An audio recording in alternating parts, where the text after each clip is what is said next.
Hello and welcome to James Bond Radio. Today it's Saturday in the morning, to be precise. If you're listening in the morning, that is. And it's day 28 of 30 Days of Spectre. With me is my good friend, the amazing co-host, Mr. Tom Sears. Say hello, Tom. Good morning, Chris. How are you today? I feel like I'm in Vietnam. Absolutely. I'm all right. I'm not too bad at all. I'm excited because, again, we've got another double dose of JBR interviews today, which I'm always excited about. Saturday morning, the weekend, which I love as well. And yeah, looking forward to it. So who have we got today? Absolutely. So in this episode, the first of two today, we have Becca Andrews, who some of our listeners might know from the Do You Expect Us to Talk podcast. She does a little bit of Bond podcasting herself. So it's going to be good to talk to her for sure. Excellent stuff. Now I've got a little bit of Bond 25 speculation, which I'd like to potentially share with you. Now this is something I think we might have mentioned briefly in the past. I'm not sure. I know it crossed. I think it definitely crossed our mind at one point, but I know it's something that we haven't discussed in terms of on the podcast and stuff like this. So quite a few of the listeners have sort of mentioned this particular thing. There are two people on the websites, Ty Lord Stevenson and Anna Ferreira, who both came up with the same sort of opinion, shall we say. And that is, okay, in Bond 25, what do we think if throughout Spectre, Madeleine has actually been working for Blofeld? Ooh. So instead of getting the classic, they're married, they're in love, they get married, she dies. The twist in the tale is that Bond grows to like this woman, but she's there strictly as a plant to get his attention off Blofeld, or for him to have Madeleine keep an eye on him. And so this has been planned all along. And perhaps even if that is the case, does that mean that Mr. White was still working for Blofeld when he sent Bond towards finding Madeleine? That's an interesting one. I would say the only hole in that theory would be Blofeld tying her up to the chair with the bombs in MI6. I feel like... What if they were never going to go... Oh, yeah. What if... Well, that's a good point, actually. No, but maybe he knew Bond was going to get her. No, that is a very good point. Maybe that would make an interesting twist. Maybe it could be that it's not that she's actually working for Blofeld. Maybe it's just she has some sort of ulterior motive outside of what we expect. That could be a nice little twist, maybe. Yeah. I think something along those lines would revamp it a little bit. The other thing I was thinking was, remember we were talking about that, she mentioned twice about the backstory about when she killed someone when she was young, and then later on we heard Blofeld say that he saw her when he came round and she didn't remember that. Well, trying to link that into this idea, perhaps Blofeld saw her kill this guy and thought, oh, actually, she's got potential. Yeah. And then slowly sort of brought her into potentially Spectre or as someone that he could use in the future, perhaps. Absolutely. I mean, obviously, it's all speculation, but it's an interesting idea, I thought. I think, like, if we did get that twist then, so say Bond 25 starts off, they're both together, things are going well, but then we find out, oh, hang on a minute, something's not right. And when obviously we find out that she's either attempts to kill Bond, or something happens. Would you think, wow, actually that was a good twist, or would you think, oh, hang on a minute, I'm not sure about this? I think it depends how they do it, to be honest. I think if it turned out she was an agent of Spectre herself, I'd be like, I'm not sure how you could make that make sense with the previous film. Yeah. But if she had some sort of, maybe there was more to her relationship with her dad than is perhaps shown in this film, and they sort of played on that angle a little bit. Quite a few people mentioned that when Bond walks off hand in hand with Madeleine, Blofeld almost is smiling, as if to say, hang on, you don't know what you're getting yourself in for here. So that was kind of a nice little... Do you know what? It could be that, or it could be him being like, right, I know I'm going to get you. Do you know what I mean? And he does say the line, that's why all the women in your life end up dead, James, you know? So I feel like it's got to be that. I feel like it's got to be. I feel like they've got to be speeding along a little mountainy road by the coast, and Bond stops the car for a moment and gets out, and we get a bit of drive-by. Yeah, well, I wouldn't want it to be like that, to be honest, because I don't want it to be a carbon copy of HMSS. No. I'd want it to be, you know, if they're going to do that revenge mission, I want them to do it in a different way, you know. But what I am excited about, Chris, is I want to see, like I often say, my number one wish would be to see George's Diamonds Are Forever and what that would have been. Man, do you think it's too late? Film. Do you think we can just get him out of retirement and slap him in the next one? I think we could still do it, yeah. I think Sheila James would be well. She bloody would, wouldn't she? But yeah, what I feel like this is an opportunity to make that film now, like obviously updated and different because it's Daniel, but like it's an opportunity to do that story, which some people might say, well, you've already had Quantum, and that's what that story was. And I'm like, yeah, I get that, but you know, it's Blofeld, it's different. Yeah. I just don't want it to be too similar. That's one thing that I'm really, if it almost is too similar, that's something that is going to sort of put me off a bit. Yeah. And I don't think it will. I think there is still stuff out there which no one has even figured out yet that they're going to hit us with, you know, because that's what's going to happen, I think. But yeah, interesting. Just a bit more speculation to keep us going for the next 2 years. Well, you know what though? We're not going to be able to call it speculation for Bond 25 because it might not be called anything Spectre related. It might, you know, it might be called the Spectre of Defeat or the Shadow of Spectre or something. In which case we still can. But if the word Spectre doesn't feature at all, then we can't do it. We have to call it speculation and go back to normal. Speculation or Yeah, I guess so. I was trying to think of other ways to put it around. I don't think there is. That is the danger of podcasting like this. Sometimes you try and think of something clever and it just doesn't come, and then you just look like a bit of a knob. But there you go. That's all the time. That's the danger of podcasting. Okie dokie. So is that about all we have to talk about before we go and speak to Becca? I think so. Yeah, it'd be good to see what she thinks and whether we get a positive or a negative or in between. Absolutely. So let's go and chat to Becca. Okay, our next JBR listener interviewee on James Bond Radio is Becca Andrews. Welcome to the show, Becca. Hi. How are you doing? I'm okay, thank you. Good stuff. Now, it has to be said, you are cloaked in darkness right now, so you look just like Ernst Stavro Blofeld himself. It's very impressive. What took you so long? Very nice. And you're rocking a pretty cool T-shirt as well, Rebecca. Like I wear the JBR T-shirt. You can't see it, but I'm wearing it, so it's all good. The JBR T-shirt, that wonderful item of fashion itself. So we're gonna crack straight on, Bex. We're gonna do the 007 quickfire questions. We want to know what your kind of taste in Bond is, and then we'll talk Spectre after that. So are you ready? As I'll ever be. Good stuff. All right. So question number 1. Rebecca Andrews, what is your favourite James Bond film? It's like JBR Mastermind, isn't it? Oh, dear. I'd say GoldenEye, because like Pierce Brosnan is my Bond that I grew up with. But then failing that, Majesties. Very nice. So what is it about GoldenEye you like so much? I think Pierce is probably like the best Bond for the 90s for his era. So he sort of epitomised all the great big action movies of the 90s, and also he's very suave, very cool. So. Yeah, and a handsome bastard at the same time. I was just about to say the same thing. A bit of a crush there, you know, for sure. So Tom had a crush on him as well, so it's all right. Damn, I wanted to be him in those days, man. Well, I still do. Let's face it. I had the haircut and everything at the time. Yeah, brilliant. Bring it on. Have we got a photo of you with the Pierce haircut at all? I will dig one out. I didn't carry it off anywhere near as well, but you know, there was probably too much hair gel going on in those days. But yeah, stashed away somewhere, so I'll have to dig that out and compare. Very nice. Okay, sounds good. So, question number 2 then, Beck.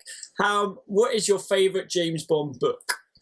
My other thing there, Casino Royale, I think, because it's the first one and it starts it all. So I'll go with that one. There's just so much atmosphere, and even though there are some parts now that are not very politically correct, shall we say?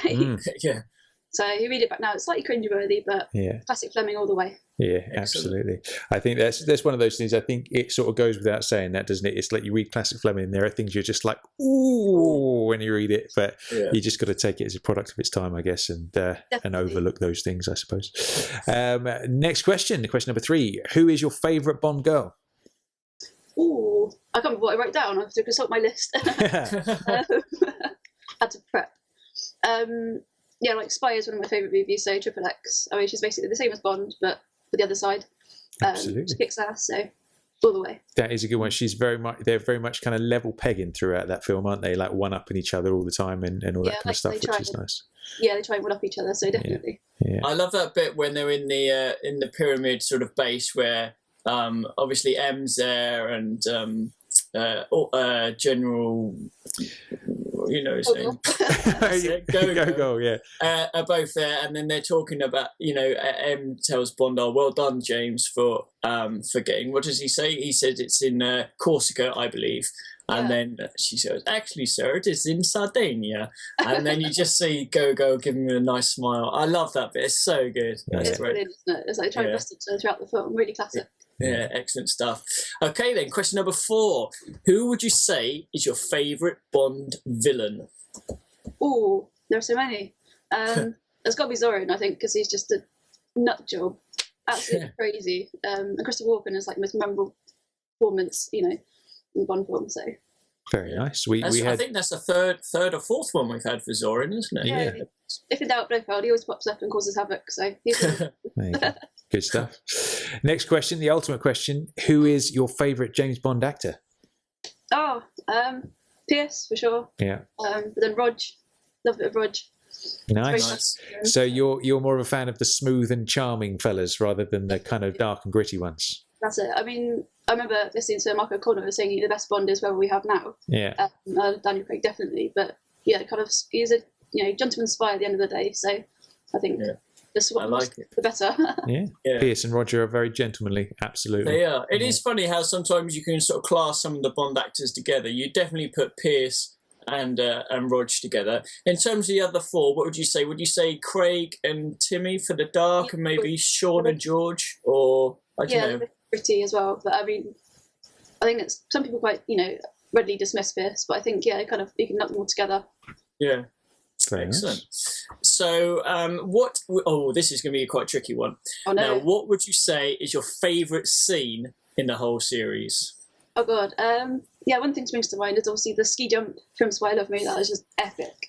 Fantastic. It's like moments of silence and then it's amazing. Brilliant. Yeah, it's probably one of the best sort of stunts in cinema history, that one, isn't it? Epic. Yeah, totally mind-blowing. And so I remember winning tickets to go and see it on the big screen a few years ago and just being blown away. And I was like, oh, this is amazing. So it's like forever etched in the memory. So. Very nice. So with most people, they always have a story about kind of, maybe a family member that got them into Bond. Like, where did it all start for you then? What was like the first thing that sort of got you? Oh God. I don't know. It's like hazy memory of probably seeing like, I don't know, it's like Spy Love Me or View to Kill or something, bank holiday Monday or something around my dad's, probably watching that really. So very nice. I think it's probably a few years before. So I think my first Bond film at the cinema was really like Tomorrow Never Dies. I think I might have been too young for Goldeneye. Yeah. As far as I can remember. Very nice. So probably watching Bond, bank holiday. Cool stuff. And then final question of the quickfires is, if you visited any, what's the favourite Bond location you've visited, and what would be a dream location that you would love to visit? Oh God, I haven't prepped at all. I've been to a few like Bond locations around London, obviously like MI5 building, things like that. I'd love to kind of go to like like the Prater Cafe and go on the Ferris wheel. That'd be so cool. Yeah, very nice. Also, I think Die Another Day, I shall mention it. But where they go underground and they use like all disused tube tunnels. Yeah. Like the tube stations even. Yeah. I think it would be cool to do that. They should open those out as ex-Bond locations, and absolutely. That'd be love to visit those. That's a good idea. Good shout. Tom would be there, wouldn't you? Front of the queue. Yeah, I suppose. So or not. So I'll wait upstairs while you lot go down. No, I just think that'd be cool in general, though. I mean, Bond aside, that'd be interesting for me. Yeah, it would be good. So is your dad a bit of a Bond fan as well? Yeah, he is, definitely. I would credit him with getting me into Bond, so... Nice. We salute him. Excellent stuff. Yeah. And does he have a favourite Bond film or Bond actor or anything like that? Probably Sean, I imagine. He's of that generation, so... I don't know what his favourite movie is, actually. I have to ask him, so... Yeah. But I haven't taken him to SPECTRE yet, so I'm sure we'll get him out there soon. Good stuff. Excellent stuff. Okay, then. So it's time to talk Spectre. We want to hear your thoughts on the new film. Get our teeth stuck into that. So first things first, Rebecca Andrews, are you a Spectre lover, a hater, or somewhere in the middle? Love it. Absolutely love it. Yay!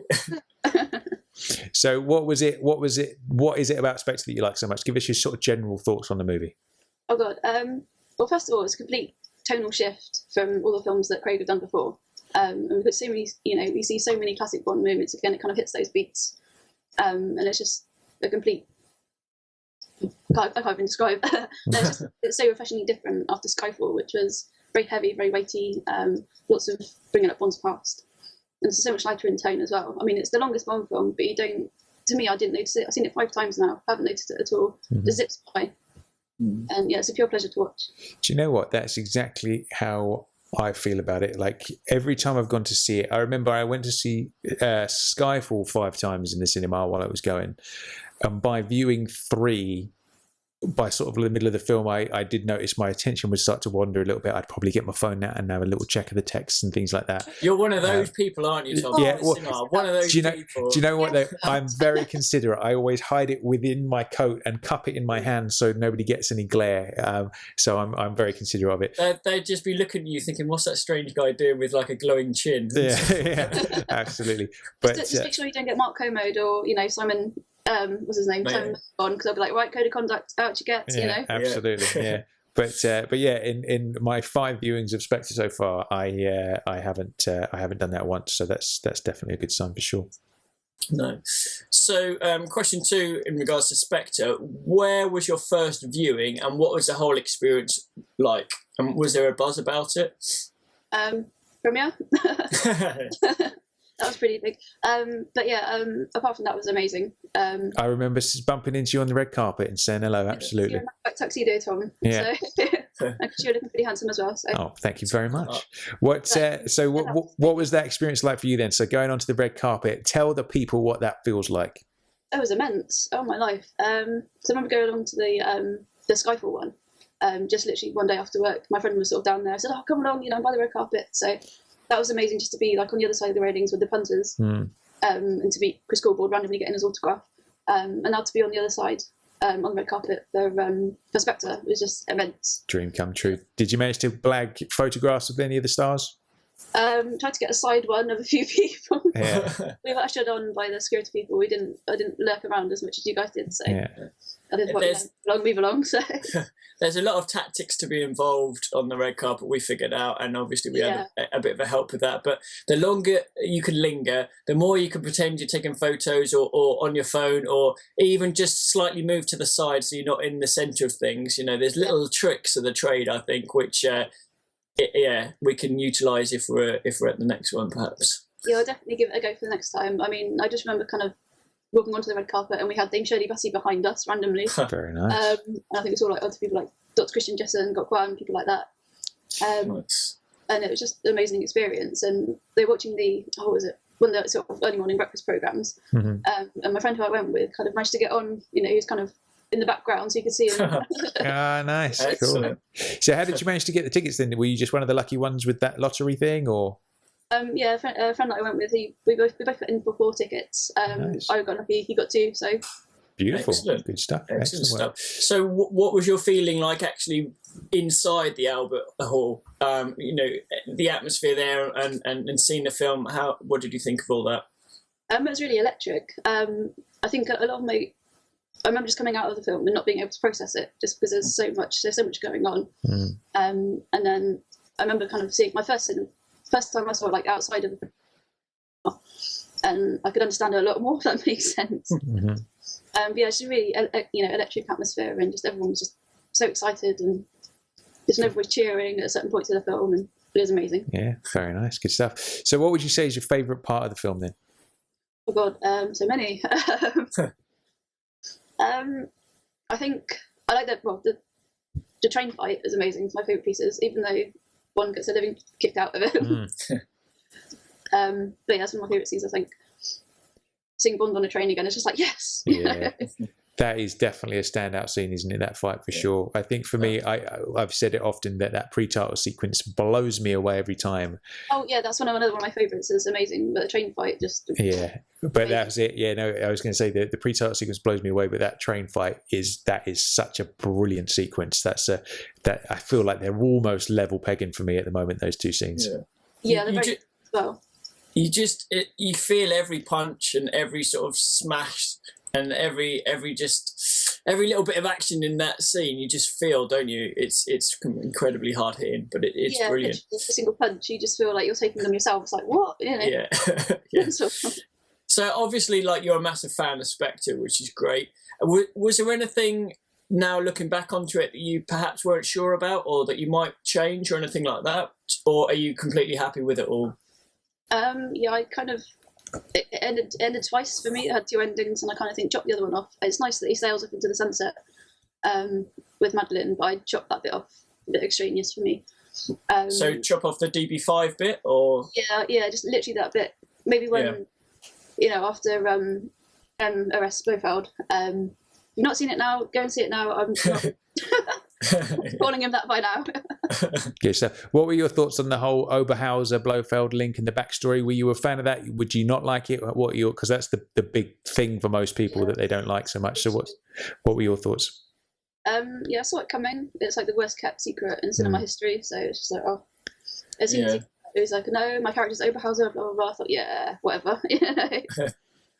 Kind of handled quite clumsily, I think. One thing that annoyed me about the film is, I admire all the writers who worked on it, but too many cooks. That's kind of what I thought, and I thought, well, it could have been handled with a little bit more finesse. But Christoph Waltz needs more screen time. If he's going to come back for the next one, I just hope he gets more. He has more to do. So. Yeah, I'm sure. I think we're all in agreement on that one for sure, without a doubt. More Christoph. Yeah, cool stuff. So how would you say Spectre compares to Skyfall then? Would you say it's a step up, a step down, or kind of along the same lines? In terms of tone, I think step up, probably. Yeah. I kind of prefer it to Skyfall. I think for a while it was my favourite, and then Spectre came along and thought, right, this is going straight to the top. Yeah, nice. Yeah. I've seen them all since, and I've slightly re-ranked them, which we'll get to in a little bit. Very nice. Yeah, but yeah, it's a step up definitely in terms of tone and in terms of pace as well. Yeah, sure. Well, I think that's an interesting point in terms of the tonal shift, because, like we mentioned before, quite a few people, they were expecting another dark Bond, weren't they? And I think because of that, that's kind of put them at ill at ease in terms of they were expecting something else and they didn't get it, and perhaps that might be why they weren't too keen on it. But I think I'm glad we had the tonal shift, because I think you needed it. You need to mix things up a bit. And like we've sort of mentioned before, it's great to see sort of Bond in his prime again and see a bit of the classic elements. So, so I think that was a really, really good thing that they've done. I think in terms of the series, it definitely helps, doesn't it? Especially, like we've said before as well, with that, when we saw that teaser trailer, and that looks so dark that, like we said before, that when he goes up to Mr. White's house in Austria across the boat, it almost looks like a Stephen King horror film or something. And but the actual tone of the film is totally the opposite to that. So I think maybe there was a disconnect there with some people, I think. Yeah, that's maybe. What the American critics had issues with it, because obviously we've been conditioned to expect a really dark, gritty Bond movie. Something there so tonally, it's not like as high camp, for example, some of the Roger movies, for example, can be.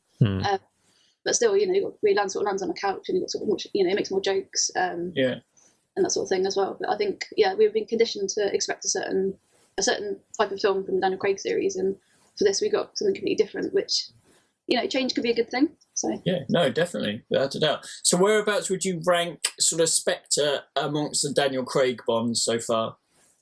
Okay, so I might disagree with you guys ranking slightly. I apologise for that. That's all right, no worries. Yeah, number 1, Casino Royale. Number 2, Spectre. Number 3, Skyfall. And number 4, Quantum of Solace. Very nice. So you're more or less the same as us, but just the last two in the opposite way around. Interesting. It'll take me probably a while to get around Quantum. It's very troubled. Yeah. But, it's a good action movie, but for a Bond film, it'll take me a while. But yeah, no worries. So where would you say Spectre then falls in the sort of the grand scheme of things with all the other movies? Would you say it's a top 5, a top 10, top 20? Where do you think it is? Oh God, it's so hard in life. Probably top 10. Not sure about top 5 just yet. Probably around the 9 or 10 mark. So nice. It's good. It's a good solid ranking. Yeah. Yes, I've yet to rank the other ones, but we'll put it in 9 or 10 slot for sure. That'll be the place. Cool. So on to like the biggest question then, Rebecca. So Bond 25, what do you think we'll see, and what would you like to see happen? Oh god, this is so hard questions, boys. Oh my god. Yeah, there's been a lot of talk about obviously Madeline being the next Tracy, which is very sad. I kind of hope they don't go down that route. I think because in terms of like the music used in the trailer, we were all expecting kind of Majesty's vibe, which didn't really come across, I don't think. But yeah, I kind of hope that they don't bump Madeline off. That'd be very sad. Christopher, small below fold, please. I'd like to see him be a really meaty villain and really cause some damage, or if not, be kind of like Hannibal Lecter kind of style, pulling the strings from behind bars. So yeah, that's a nice idea. It's a funny one. We're looking at that trailer with the Majesty's music in there. For a while there, it was looking like, you had all that footage of the snow, you had the cable cars, you had the Ice Cube restaurant or the Hoffler Clinic, I suppose, at the top, and almost like that. And for a moment there, I was like, shit, are they really like remaking Majesty's in a sense, or at least reimagining it? And it wasn't like that at all in the finished one. So it's a funny one. I wonder if there's any sort of value to that thought that the teaser trailers led a lot of people to believe we were getting one thing, and then the film actually delivered something completely different, and that's where some of the disconnect's happening, maybe. Yeah, I think you've got a point there. I've been thinking about that. Also, I've seen it a few times now, and sort of think, go back and watching the trailers after the film. The trailer and the film, two completely separate entities. Like there's lots of, this doesn't sound really weird, but like lines of dialogue and intonations from the actors that didn't appear in the film, didn't appear in the final cut. Yeah. Whether that's for timing or pacing reasons. Do you know what? One of those was when M says to him, Mexico City, what were you doing there? And in the trailer, he's like, I was taking some overdue holiday. And the delivery of that line, when I saw it, I was like, it's not as kind of like, overdue holiday, like taking some overdue holiday, Yeah, it was too stiff, and he didn't have the flippancy. And I thought, oh no, they're going to shoehorn in some humor, and he's not going to deliver it that well, and it's going to be rubbish. But then that's not how that scene goes at all in the film, is it? He says that line and there's a whole other bit of dialogue before he even says the overdue holiday thing, and the delivery is totally different. Yeah. Exactly. And obviously you don't see the bit of Bond walking, through the office and people like staring at him going, and just, obviously the Majesty's cue we don't hear in the film. There's another that would have been great. That would have been amazing. I totally agree with you guys there. It's the trailer and the film, two different things, and that's where I guess in a way you could say that's quite similar to Writings on the Wall. When they released that little nugget from the start of the song, and everyone, literally, there wasn't anyone that wasn't interested in that song, hearing that first 12 seconds or whatever it was.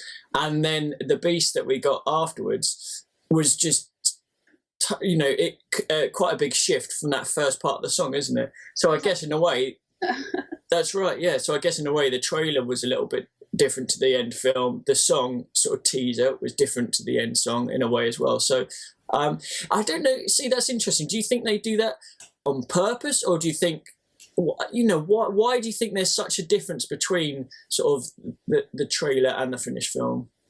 Oh, that's what trailers are meant to do. They're meant to, to kind of put bums on seats, really, aren't they? I mean, they're making sort of financial and critical decisions, what to include and what not to include. And what you might see in the trailer might not end up in the finished film for any number of reasons.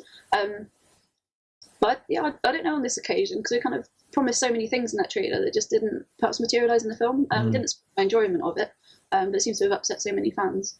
But as maybe kind of editorial reasons, or maybe Sam Mendes wasn't happy, or had an off day. Yeah, absolutely. So with Bond 25 then, who would you like to see come back? Obviously you mentioned Christoph. Would you like to see Madeline back? Would you like to see Mr. Hinks back? Or who would you like to see? Yeah, sure. I think Hinks, I'm pretty sure we haven't seen the last of him. He survived. He was getting thrown off the train, so that's pretty cool. Plus he's like a man mountain, so can't stop him. I'd like to see all the kind of the main people back. I think who else? Denis Villeneuve, I would like to direct. Maybe give Sam a break now, I think. Yeah. Sakari's one of the top movies of the year, so I think he can just direct the heck out of it, to be honest. Wow. Very nice. Good stuff. So that's a funny one, isn't it, when you think about how different Skyfall and Spectre are, yet they're both Sam Mendes. And I was totally thinking that this film would be similar tone in Skyfall, like just basically I was hoping it wouldn't be Skyfall 2, but I was thinking that's probably what we'd get with the same dude back. So it's really impressive that he's done two totally different movies, having a very similar team then for both of them. That's it, definitely. I mean, he's very talented, and he's doing that, and also making, was it Charlie and the Chocolate Factory on the that's it. on the West End as well. I mean, it's like Guy Hamilton directing Goldfinger, and then a few years later doing Diamonds Are Forever. It's like, I mean, there's kind of elements in both, but two are, very, very different beasts. So. Yeah, absolutely. Cool stuff. So we should also mention you're a bit of a Bond podcaster as well, aren't you? I do, unfortunately. Unfortunately. No, it's great. It's great. I love it. Yeah, my colleagues Dave and Chris are massive Bond fans, and we enjoy getting together every week and chatting about Bond. So very nice. So tell the people where they can find you then. What's the podcast called? How can they listen and all that kind of stuff? It's called Do You Expect Us to Talk? Very nice. We're taking a break this week, but we hope to get on soon. Basically, we get together every week, usually on a Sunday, and we're basically reviewing all the Bond movies. Nice. We're leaving out the books. We're not doing the 1960s Casino Royale. We're just going to leave it by the wayside. Mm-hmm. We get together and we just review all the Bond movies. It's really good fun. Very nice. Yeah, so you can find us. We're on Twitter at Expect Us to Talk, Facebook /Expect Us to Talk. You can email us expectustotalk@gmail.com. Very nice. And also our editor Chris has his own website, cinematronics.co.uk/Expect Us to Talk, so you can download and stream our podcast from there as well. We're also on iTunes and Stitcher. So very nice. Wow. I'm guessing it's your job to do the rundown of where people find you in the episode, like it's my job on James Bond Radio to say, come and join us on Facebook, come and join us on Twitter. You seem like you've got that speech down. But so I kind of got, I don't even get lumped with it. And I thought, well, because Chris has podcasted before, he's got his own podcast. Yeah. And he's a big movie buff as well. And I thought, okay, well, he's going to run it, and then Dave and I will be contributors. But no, he's been, you host. I was like, oh, okay. So very this nice. is out of my comfort zone, but hopefully, and any kind of swearing or bad language, I'll just look at Dave. I blame Dave for that one. So yeah, do you know what? We made a decision early on, didn't we, Chris? Where I think it might have even been the first episode where an expletive slipped out of one of our mouths, and we're like, do you know what? We're just going to have to go with it, and exactly. just go with it, because if you have to start editing yourself, then the whole vibe changes and all the rest of it. So fuck it, quite honestly. Yeah, exactly. We had this discussion, and it won't ever get out, but there's some quite comments made around an issue of Honor Blackman's age, for example. I'm never going to reveal more than that. Right. We were like, okay, well, we're going to leave that in. There was kind of some sort of a humorous element kind of evolved from it, and we were like, edit that out. I just thought, oh no, it's going to offend so many people. And Chris was like, no, we're going to leave it in. It was actually quite funny. So yeah. But I think that's one of the beauties of podcasting as a format, in the sense that I think a lot of people look at it from what I would consider as the wrong angle, where they assume it should be like a radio show, in the sense that have exactly the same rules as what a radio show would have. But I think the beauty of it is that anyone can make a podcast, and it can be whatever you want it to be. And one of the most popular things, the comment you hear time and time again is, I love this podcast. I'm not talking about JBR, I'm talking about, any podcast. I love this podcast because it's like sitting down with your mates down the pub and having a chat, and everyone's being themselves. They're not editing themselves. They're not sort of putting on any kind of pretense for the benefit of whatever. Do you know what I mean? And I feel like if how you are puts somebody off from listening, naturally, then they're probably not somebody who you want listening to your show anyway. Do you know what I mean? It's like they're not going to slot in with the vibe of the whole thing. So yeah, no, that's why it. not? Yeah. It's kind of thing that people said about us and about you guys as well. It's like you're listening to be talking about Bond down the pub with your friends. Yeah, that's kind of vibe that you want to create, really. If you get sort of our listeners sort of coming in and sort of having a bit of banter with us as well. It's like you don't want to start censoring people, or just it's not like at the BBC, for example, we've got like rules and guidelines. It's just you're doing it off your own back. You're doing it because you love it, and your passion shines through, and that's the most important thing at the end of the day, I think.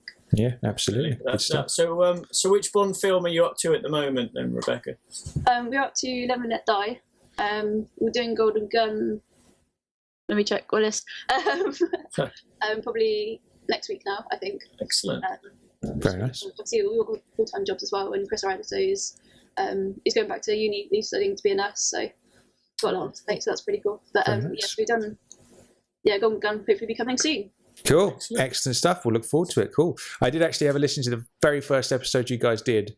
And then one of your dudes sounded like he was about to drop a Spectre spoiler, and I panicked and turned it off. So I never finished the episode, but it all sounded good. Go through and listen to them. I mean, apart from that little one right at the very start is Spectre spoiler free. Obviously we recorded our own spoiler podcast, but it was very raw. Literally, we'd all just seen it, and there's ranting galore.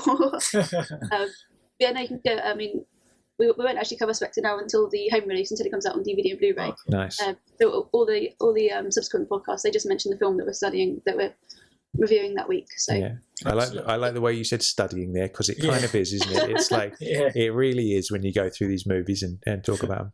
Well, yeah, you do, don't you? Pretty much. I mean, I did film studies for A-level sort of thing. And I wish I did it as for my degree. Did it a little bit in studied like American studies, and we're talking about Hollywood movies and stuff like that. And I remember kind of sticking my hand up and interrupting my lecturer and said, "Oh, excuse me, you made something wrong about Casino Royale." Like, great nerd. Yeah. But no, that's it. Yeah, you want to kind of pour over it and learn as much as you can about it in order to provide the best possible experience for your fans. Absolutely. Cool stuff. Well, thanks for coming on the show today, Rebecca. It was an absolute pleasure having you on.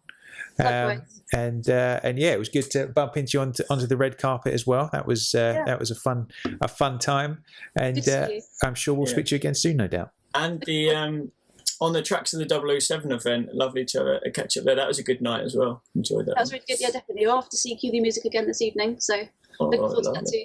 Very nice. Agent Golden Voice will be there. He's on his way. Yes, we'll have a little mini JBR listener. So excellent stuff. Very nice, cool stuff. Have a good time tonight then, Rebecca, and thanks very much for coming on the podcast. All right, cool. Cheers. Take care, bye. Bye. Bye. So, what do you think of that then, Chris? I liked it. It was good. Really positive review. I think what we wanted to get, or what we thought we might get, was quite a range of views in terms of, some people who loved it, really positive, some who liked it but weren't sure about something, others who thought, it was all right, and then couple who really didn't like it, and then some that absolutely detested it. And I think we've covered most of them so far. Obviously with Becca's view, another sort of double thumbs up, which is really cool. So yeah, enjoy the interview. It's good. Absolutely. And I love the way as well she was like it was basically speaking to Blofeld, wasn't it? It was, yeah. For anybody who's listening and doesn't have the visuals, she had this lighting setup where she was cast almost completely in shadow. So it was like talking to Blofeld. It was very appropriate for the subject matter, wasn't it? I liked it. Definitely. I just wanted to see a white pussy just jump onto her lap. It didn't happen. That would have just topped it off. That we'd have had our female Blofeld live on the show. How about that? But there we go. So before we round up today's episode, we got some rather lovely people we've got to give a shout out to who've sent JBR some donations, which is always very appreciated. We've got a donation from Mr. Richard Barrett Small, from Mr. Paul Jameson, James Pember, David West, good old Ralph Lewandowski, and good old Warren Ringham, Mr. Q the Music. They've all sent in some lovely donations. So thank you guys for that from the bottom of our hearts. Bless your heart. I was just about to say yeah, there we go. I beat you to it. Very, very kind of you. Much appreciated. Thank you very much. Obviously, if you want to send in any donations, just go to jamesbondradio.com and there's a little link at the top. Really, really helps us out with the podcast and stuff. So that would be lovely. But as we always say, you should feel not obligated or anything like that, just only if you want to. And anything's appreciated, big or small, preferably big. 500 quid here and there doesn't. It's not too bad, is it? So thanks to everyone who did donate, and just so you know, the money's going to a good cause. So what we're going to spend on this time, because I think we've run out of hookers and blow now. We have. So. We've done the hookers and blow. We've got you a pair of shoes. So what's next on this? I'd like maybe one of those Thunderbolt jetpacks. What do you think about that? I think that's doable. Yeah. That could be doable. In fact, funnily enough, I was speaking to him. I went for a run earlier with a mate of mine, and he was talking to me about these new jetpacks. And I was like, okay, sounds interesting. And at first of all, I thought he was on about, the ones that are on the lake and they use water to blast out. Those, yeah. So that's what I thought, because he was thinking, oh, wouldn't this be good in Bond? Yeah. And I was like, okay, it's probably that. And, they're a bit sort of limited in a way. But then he said it didn't use water. it was almost like had two helicopter rotors either side that created the updraft. Right. But they were used to fight forest fires, and they had like big hoses that blasted out water. Whoa. But it was like, and that sounded quite interesting. So I thought, seeing Bond get in one might be a bit much, but you know how sometimes there's a scene where there's something in the background and it's kind of Bond-like almost. Yeah. And perhaps it comes back later on in the film, perhaps it doesn't, but I haven't looked it up properly yet, so I'm going to have a look. But I like stuff like that. It's interesting, almost like a little Nelly that you strap on your back, almost. Yeah, it sounds like it. But yeah, so we'll keep saving. We'll get a subs jetpack each. Yeah, that'd be good. Nice. We can turn up into the next premiere in one of those. Whether we've got tickets or not, we can just go straight over the barrier and land on the front steps. It'll be like we're crash land into Danny Boy. Yeah, just grab him and take off. I've got you. Very nice. Cool. So there we go. That about rounds out today's first episode of JBR with Rebecca Andrews. Thank you very much for your time, Rebecca. Lovely to meet. Speaking of the red carpet, it's great to meet Rebecca. Obviously, we saw her at the On the Tracks event, like you mentioned, and on the red carpet as well. So absolutely, hobnobbing with all the Bond aficionados. Good stuff. So as you mentioned, most of our reviews so far, listener sort of interviews, have been pretty positive with Spectre. I know Jack Taylor was somewhere in the middle, maybe a little sort of bottom quarter, maybe in his review, but most of the other people have been pretty positive. So if you've been waiting, thinking, well, I want to hear somebody who's not so keen on the film. I want to hear somebody slag it off. God damn it! Well, make sure you tune in to the second episode of today's JBR from Mr. Simon Woolley, because his thoughts on Spectre are certainly not what we would call a glowing 5-star review, are they, Chris? Definitely not. No, Agent Golden Voice. It's great because we're now getting that balance that we kind of were hoping for. And I think, it's definitely worth a listen for sure. Absolutely. Good stuff. So make sure you go and listen to Golden Voices episode, which should be in your feeds right now. So go and have a listen to that. Or if not, we will see you tomorrow morning, as per usual, with another 2 JBR listener interviews. So until then, I've been Tom Sears. Excellent. I've been Chris Wright. And we will be back in the morning. See you then, everyone. Bye.